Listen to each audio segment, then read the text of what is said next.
Hello, people of the world, and welcome back on the Mary in Motion podcast.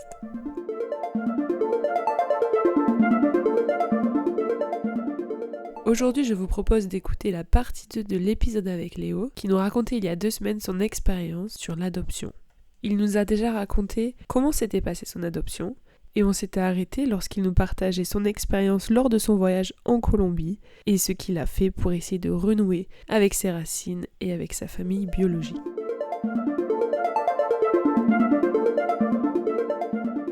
T'aurais aimé voir ce village ? Enfin, de là d'où tu viens, vraiment ? Ouais, quand même. Quand même. Je pense que ce sera la prochaine étape. Je pense que je retournerai en Colombie, même avec ma sœur, typiquement. Je pourrais, si un jour elle veut faire ce voyage, je pourrais retourner avec elle. Ne serait-ce que si parce que le pays est gigantesque. Enfin, c'est plus grand que la France, tu vois. Donc, il y a plein de choses qui me restent à faire. Plein de gens, il y a vraiment des zones entières du territoire que j'ai pas encore fait, alors que j'ai voyagé. J'ai fait des bornes en Colombie. J'ai fait des bornes et des bornes. Mais il y a plein de choses que j'ai pas vues et tout le côté indigène que j'ai pas trop exploré, par exemple. Alors que moi, je suis indigène, par exemple. Mais après, c'est une zone dangereuse. Est-ce que tu penses que tu pourras avoir l'opportunité d'y aller sans que ça soit dangereux pour toi ?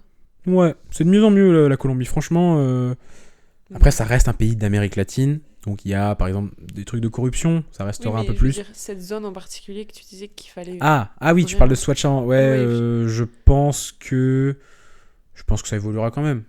La tendance du monde, c'est quand même plutôt à l'amélioration, généralement, ou en tout cas ouais, on va dire... Non, en vrai, c'est pas bien ce que je dis, parce que en vrai, c'est pas vraiment ça, mais je pense que dans 20 ans, si Swatcha, c'est très dangereux maintenant, et hors de question d'y aller, il y aura un monde dans 20 ans où je peux y aller, bien encadré, bien préparé, je pense. Ouais, okay. Ou enfin, je dis 20 ans, mais ça peut être 5 ans ou 10 ans. Hein. Juste que je mets de la distance, inconsciemment, on verra. Mais oui, ce serait cool quand même. Ouais, ok, ça reste dans ta tête. Ouais, quelque part c'est dans ma tête, je pense, ouais.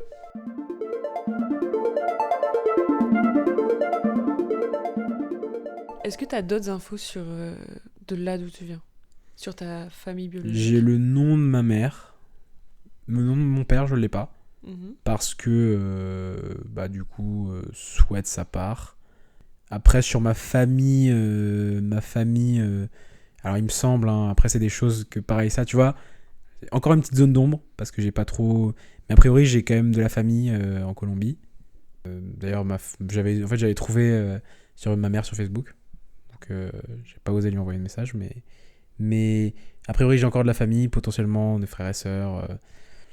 Voilà, il y a sûrement des choses à creuser. En vrai, il faudrait que je me replonge dedans, parce que j'ai des documents qui m'ont été laissés. Mais...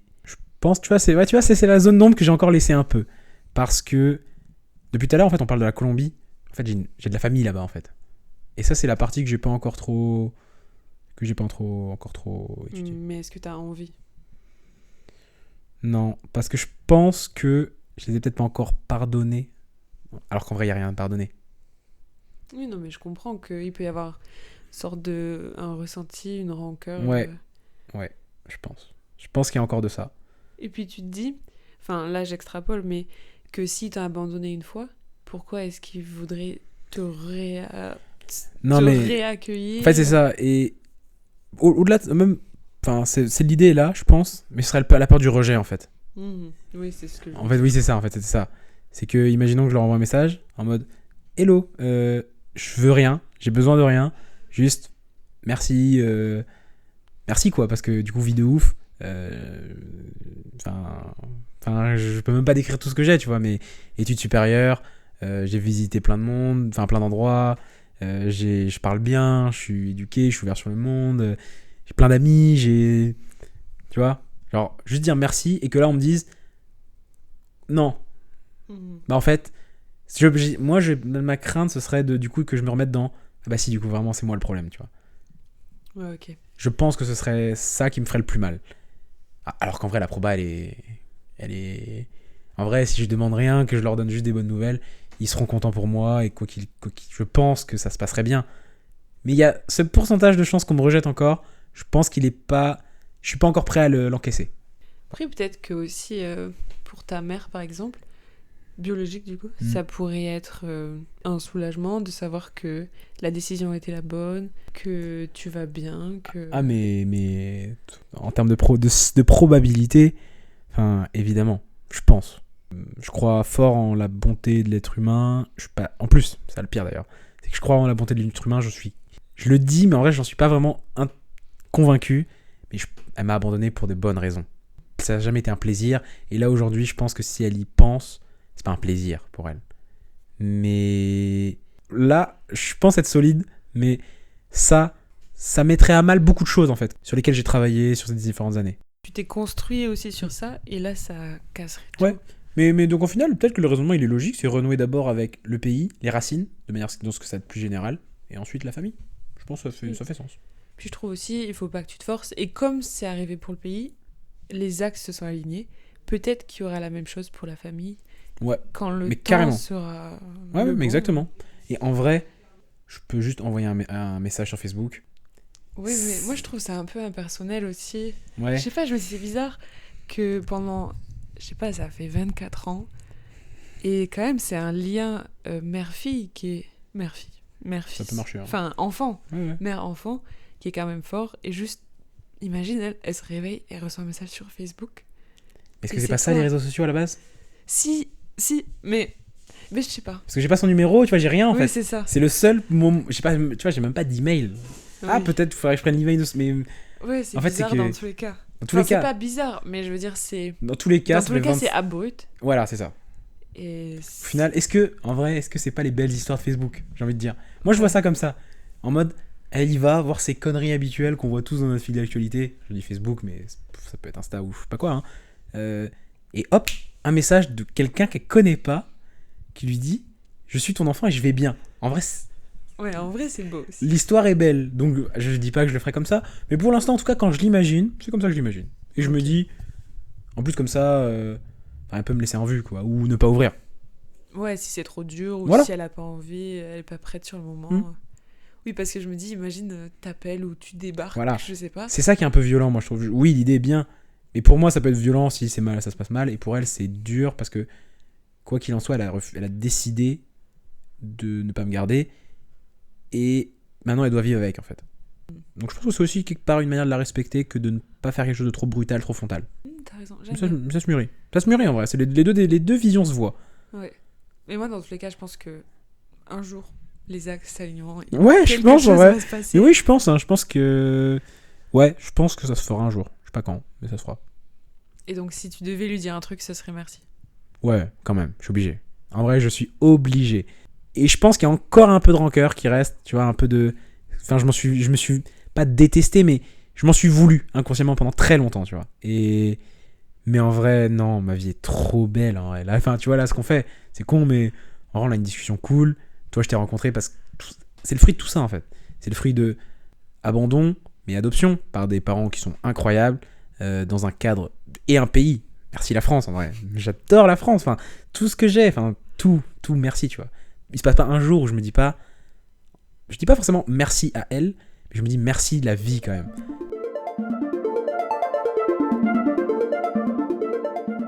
Je pense qu'on a fait le tour sur toi et la Colombie. À part si tu veux rajouter quelque chose. Non, en vrai, c'est ça. Et je pense que tout le côté adoption, non, mais c'est très bien. Moi, je trouve ça très bien. Et j'ai verbalisé ça comme je voulais. Mais ce que je voulais dire, c'est même plus généralement, c'est merci. Faut être un peu, pas dans l'absolu, mais genre reconnaissant de tout ce qu'on a. Et ne pas vouloir être trop simpliste, manichéen dans notre vision de voir les choses, dans notre manière de nous construire. En vrai, on est plein de choses. On est la construction de plein de choses. On est l'héritage de plein de choses. On va continuer à compléter cette petite identité. Et voilà. En vrai, c'est trop cool, quoi, tu vois. Genre, c'est pas que les enfants adoptés qui doivent se reconnaître là-dedans. On a tous des fois un peu douté même sur des problèmes de genre, sur tout, en fait, tout. On n'est pas obligé d'être qu'une chose, de nous mettre dans des cases.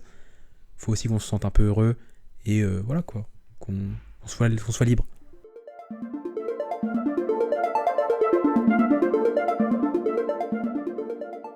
Mais j'aimerais bien ton point de vue maintenant sur l'adoption en général. Il y a quelques mois, j'ai vu un TikTok d'une dame qui avait été adoptée et qui disait qu'elle était complètement contre.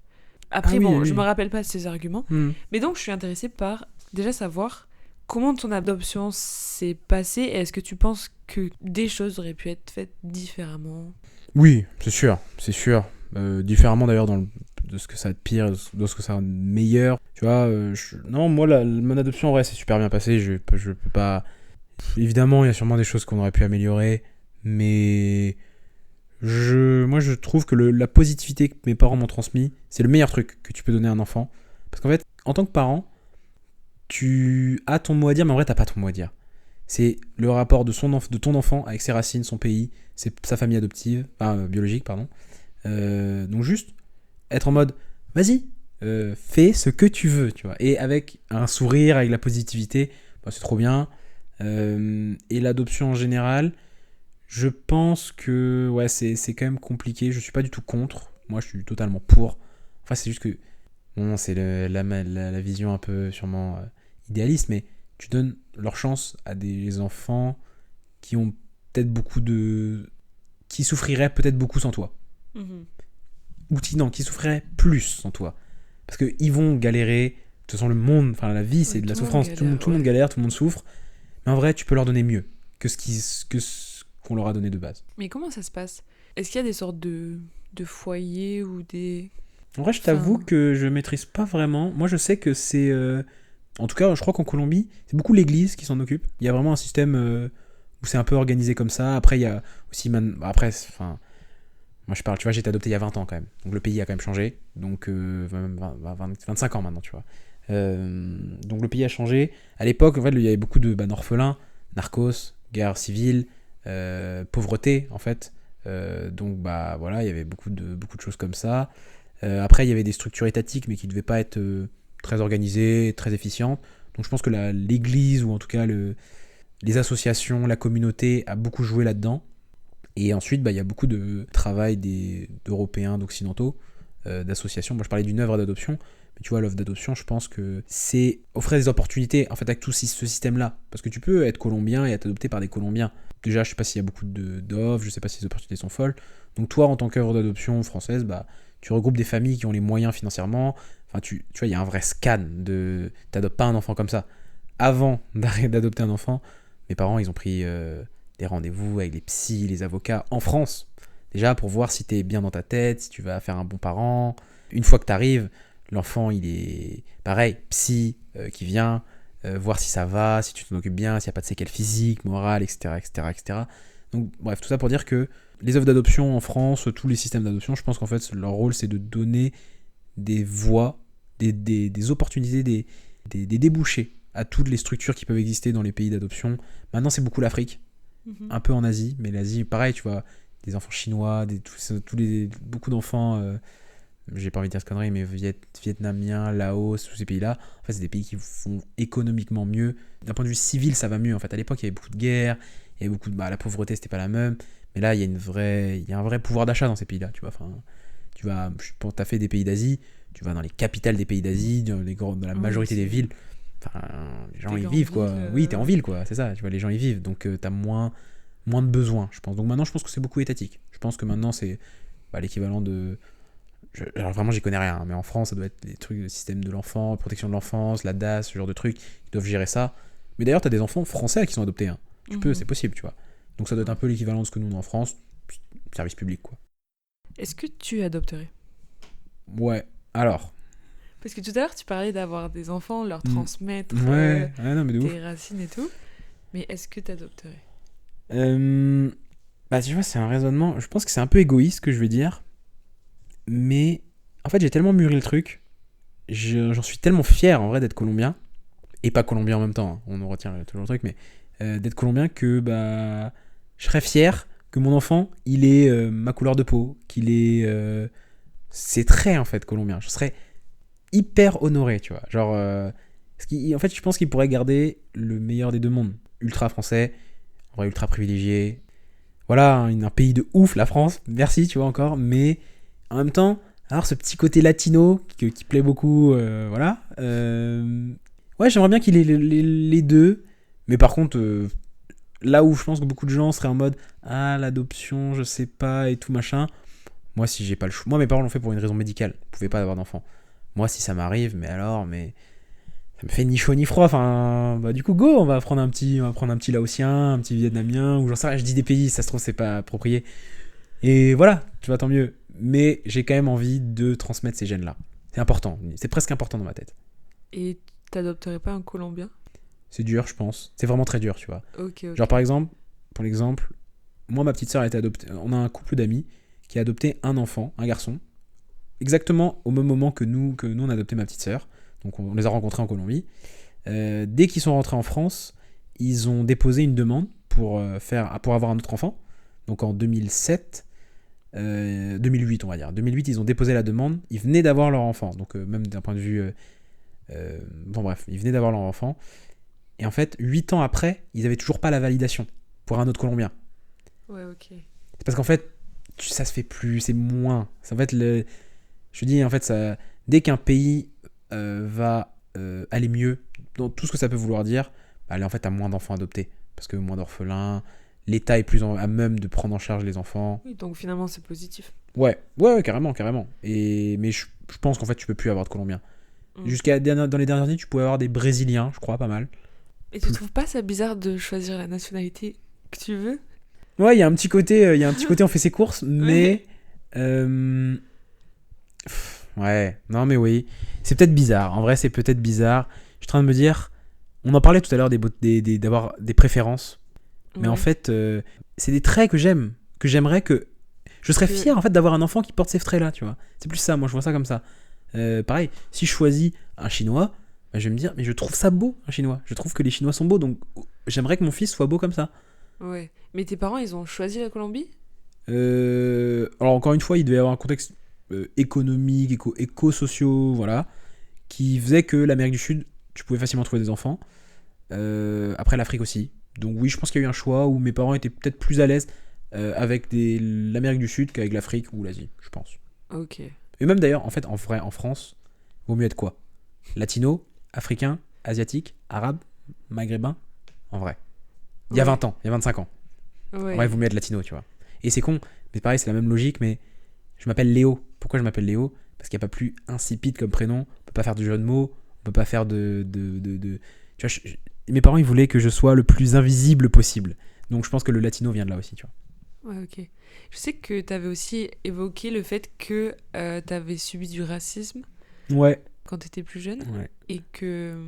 Et du coup, vu que tes parents sont blancs, français, en France, qu'ils n'avaient pas pu vraiment t'y préparer ou comprendre aussi ton ressenti sur tout ça. Déjà, j'en ai jamais vraiment... Pour le coup, ça, pour moi, c'est plus tabou. Ok. Parce que... Bon là, on me fait conscientiser des choses que j'ai jamais conscientisées, mais je pense que j'avais un peu honte quelque part de subir ça, alors qu'en vrai je devrais pas le subir. Alors c'est un peu alambiqué ce que je dis, mais je suis pas très foncé. Je parle très bien français. Je connais que ça en fait. Je connais que ça, donc je pense que ça me faisait de la peine et j'étais mal à l'aise avec le fait de subir ça parce que je comprenais pas pourquoi je le subissais en fait. Parce que pour toi, t'étais juste Voilà, français. encore une fois, je jouais, mais en fait c'est du racisme, pas du racisme, on va pas traiter de sale babouin ou tu vois des choses comme ça, mais c'est au quotidien. Les mamans te regardent différemment, quand il y a des embrouilles entre les enfants, ah bah c'est toi, ça vient de toi le problème. Mais en vrai non, en vrai pour le coup, même mes parents confirmeraient, je suis pas du tout un enfant à problème. Enfin, j'ai jamais pris de mots dans le cahier, j'ai jamais eu de colle, j'ai jamais rien eu. Ça n'a rien à voir. Oui, non, mais voilà ce que je veux dire. Mais ce que je veux dire, c'est que il y avait même pas de trucs tangibles pour dire c'est moi. En fait, c'est qu'en vrai, pareil, je leur en veux pas. Il y a un petit côté peur de l'inconnu, etc. Tu comprends pas. Donc, mais il y avait des regards, des appréhensions, il y avait des a priori, pardon, de certains parents, de certains peut-être profs, pour le coup pas trop. En vrai, franchement, en plus je suis très bon élève, tu vois, je toujours premier de la classe, toujours. Il y avait aucune raison de ces. En vrai, c'est pas vraiment du racisme, c'est. Enfin, c'est quand même du racisme. C'est du racisme, mais en fait, c'est que j'ai du mal à dire que j'ai subi du racisme parce que ça n'a rien à voir avec ce que la communauté africaine, certaines communautés africaines, certaines maghrébines ou asiatiques peuvent subir. Moi, rien à voir. Il n'y avait pas vraiment de stéréotypes sur moi. Est-ce que tu penses que tes parents, c'est quelque chose à laquelle ils s'attendaient Je pense qu'ils en avaient très peur, énormément. Et je te dis, c'est pour ça que je m'appelle Léo. Je m'appelle pas Fernando, tu vois. En fait, d'ailleurs, mon prénom, c'est Fernando. Je m'appelle comme ça, c'est mon nom colombien. Et... Et non, ils l'ont remplacé, c'est mon deuxième prénom, parce qu'ils voulaient que je ne subisse rien. Parce qu'ils avaient conscience que ça allait pouvoir être compliqué, donc ils voulaient rien rajouter. Et c'était ça, en fait, leur manière de faire. Je suis très français, je suis très... Parce que on voulait que je m'intègre. Voilà, c'est ça, en fait. C'est ça, on voulait que je m'intègre parfaitement. Et donc ce racisme, on ne m'y a pas préparé. Il y a 25 ans, il y a 20 ans, quand mes parents ils ont adopté, tu te rendais pas compte de comment le racisme il allait se manifester dans les années d'après. C'était même pas vraiment un truc. Vraiment, il y avait un côté, je pense, en France, où tu te disais, on est tous copains, on est tous alliés, c'est une grande fête, tu vois. Je parle de l'équipe de foot parce que moi je suis du foot, mais je pense que tu demandes à des gens de l'époque, black, blanc, beurre, c'était un slogan, tu vois. C'était un truc de, on est tous ensemble, tu vois. Et donc mes parents, c'était un non-sujet. Moi, j'en ai pas parlé parce que j'étais pas à l'aise avec ça, parce que je comprenais pas. Mais ça m'a beaucoup fait réfléchir. Parce que cette formulation, je l'ai toujours, mais c'est des gens qui m'ont fait me sentir pas chez moi, parce que je ressemblais à des gens d'ailleurs, mais moi, c'est le seul endroit que je connais. Je ne connais que ça. Et à la différence, je ne mets pas au-dessus ou en dessous, hein, mais je sais pas, d'enfants français issus de l'immigration maghrébine, en fait, leurs parents ont cette culture du Maghreb, marocaine, algérienne. Je dis ça parce que c'est l'exemple que je tiens le plus connu, mais moi, je rentre à la maison, je parle pas arabe, je mange pas de plat typique de ma culture. Moi, c'est blanquette de veau, crêpes, tu vois. Et pourtant, quand je vais à l'école ou quand je vais dans la rue ou quand je vais je sais pas où, là on me fait comprendre d'une manière ou d'une autre que non, c'est pas chez moi. Mais si, c'est chez moi, je ne connais que ça, tu vois. Et c'était ça qui était dur en fait. Quand on parle de trauma, tu te tournes vers qui? Parce que les Français, que toi t'estimes comme tes potes, te considèrent que t'es pas comme eux, mais par contre, les Colombiens, je te l'ai dit, ils me considèrent pas que je suis de chez eux, je suis pas colombien, tu vois. Du coup, c'est ça, c'est un entre-deux qui est un peu bizarre. Et c'est tout le problème de l'adoption en fait, c'est que t'es dans l'entre-deux. T'es pas un immigré, t'es pas un tismé, t'es pas un Français, t'es un adopté. Différent. Ouais, c'est dur, c'est dur. Et donc, est-ce que tu aurais des conseils pour des parents qui auraient adopté, ou qui voudraient adopter des enfants de cultures différentes? Après, là, j'ai l'impression que t'as quand même donné des petites clés. Dis ce que tes parents, ils ont fait pour toi. Mais est-ce que non, mais c'est quand même, faut le méditer. Parce que c'est pas facile. Pour vous, et après, d'ailleurs, moi, là, c'est mon avis. Je pense que pour des parents, c'est pas évident de présenter comme ton enfant un enfant qui ne te ressemble pas, tu vois. C'est un enfant, c'est un fait de nul, mais en fait, en vrai, faut y penser. Pareil, en fait, c'est des problèmes, je sais pas, tu vois, mais moi, je pense à ma sœur. Ma sœur, elle a pas les cheveux de ma mère, tu vois. Donc, c'est plein de choses, faut quand même s'y préparer. C'est ton enfant n'aura pas les mêmes problèmes que toi, n'aura pas les mêmes... Je sais pas, tu vois, faut vraiment y penser, faut le préparer sur tous les aspects que ça peut avoir. C'est ouais, dans la langue, dans tout. Il sera peut-être plus à l'aise avec certaines langues. Après, ça dépend à quel âge, l'âge à laquelle t'adoptes aussi, mais voilà. Ouais, pareil. Le pays où on disait, faut choisir quand même. Enfin, t'es obligé. En vrai, faut pas prendre au pif. Ne prends pas un enfant typé latino si tu n'aimes pas les traits des latinos. Le but, c'est quand même que tu trouves que ton enfant soit beau. Évidemment, je pense que tu le trouveras beau, mais moi, mes parents m'ont pas trop accompagné, mais je pense que c'est bien de pousser quand même un peu l'enfant à... Faut pas le cacher qu'il est adopté, et plus tôt il sera confronté à sa culture d'origine, plus il sera à l'aise avec ça. Et après, il choisira ou non de l'épouser, mais je pense que c'est important qu'il ait au moins cette chance. Ne pas le cacher. Surtout pas. En fait, ouais, c'est ça. Ouais, c'est surtout ça. Ne jamais le cacher, ne jamais mentir. Ça sert à rien, il est pas débile. En fait, votre enfant, peut-être que vous lui cacherez jusqu'à 10 ans, 11 ans si vous êtes magicien, mais arrivé au collège, les gifles, elles y vont fort. Elles y vont fort. Et comprendre que t'es pas ma mère, t'es pas mon père, il viendra. Je l'ai dit. Et pourtant, je suis... vraiment, je l'ai dit, hein, et je m'en suis voulu à la seconde où je l'ai dit. Mais il viendra. Enfin, genre, c'est marrant que je le dise, mais oui, en fait, votre enfant vous le dira. Tu n'es pas ma mère, tu n'es pas mon père, t'as rien à me dire. Si, en fait. En fait, si. C'est que faut que vous compreniez que il sort pas de vous, mais en fait, si, il sort de vous. Parce que, lui, tout ce qu'il connaîtra, moi, j'ai dit, hein, je suis arrivé quand j'avais 1 an. En fait, je ne sors pas d'eux physiquement parlant, mais en fait, j'ai grandi avec eux, donc tout ce que ma socialisation primaire et secondaire, c'est avec eux. Donc je sors d'eux, en fait. Même vous, enfin vraiment, faut quand même y penser avant parce que je pense que c'est pas facile. Je pense que c'est. Je peux beaucoup parler de moi. Je pense que pour mes parents, ça n'a pas toujours été facile. Parce que, bah, encore une fois, il te ressemble pas à l'enfant. Il te ressemble pas. Il appartient à quelque chose que tu comprends pas, que tu connais pas. Et après, par contre, si t'as la chance, si t'as les moyens d'aller dans le pays avec l'enfant, c'est cool. C'est cool. Au moins, tu sauras un peu. Tu vois, mes parents, c'est pas colombien. Ma mère n'a jamais cuisiné un plat colombien, par exemple, tu vois, à la maison. Mais, bah, elle voit. Elle est déjà allée plusieurs fois à Bogota. En fait, elle a vécu 6 mois de sa vie en Colombie. Autour de ça, en fait. C'est déjà pas mal, ouais. Voilà, tu vois. C'est que. Je dis 6 mois, en vrai, c'est peut-être moins. Peut-être plus, je sais pas exactement. Mais elle a une notion de ce que c'est que la Colombie. Et encore, cette notion-là, elle a évolué. Parce que, bah, le pays a changé. Mais au moins, elle sait. Elle voit. Je pense que là, j'ai dit à peu près tout. Et voilà, aussi avoir cette idée que ça va par phase. Ça va évoluer. Le regard de l'enfant sur tout ça va changer. Il y a des petits moments pivots.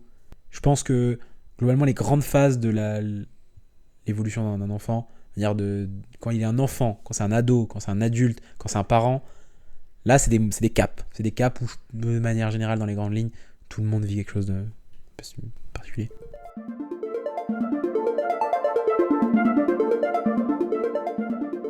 Franchement, je suis super contente de cette discussion. Ouais, c'était lourd. Parce que ça me permet d'en connaître aussi plus sur toi, sur tes réflexions. Merci beaucoup d'avoir partagé ton expérience avec nous aujourd'hui. J'espère que tu vas continuer d'évoluer dans ta réflexion. J'espère aussi. Merci Marie. Je suis trop contente. C'est la fin pour nous. Merci beaucoup.